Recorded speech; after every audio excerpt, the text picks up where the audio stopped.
hindi naman legal yung hearing na ginagawa ng kabilang kampo. So, hindi po pwedeng isama sa record ng Senado yung mga testimonya ng Maleta Boys. So, do you think, sir, ano po ba, ano na lang po ang mangyayari dito? Kasi hindi naman po natin, hindi na po i-recognize ng Senado ng Gatchalian Block itong mga testimonya po ng mga witnesses po nila, sir.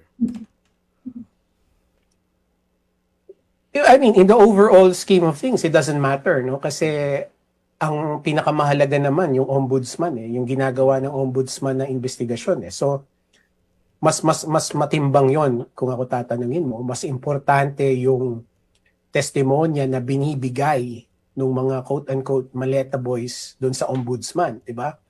Kasi nandun na sila, 'di ba? Pupunta na sila doon, ihahain na nila individually yung mga testimonya nila, yung mga affidavit nila sa harap ng ombudsman.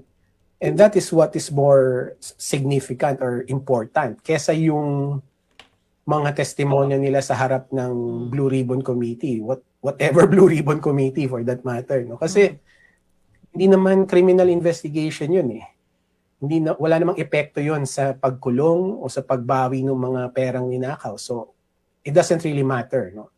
Ang mahalaga para sa atin yung testimonya na bibigay nila sa ombudsman.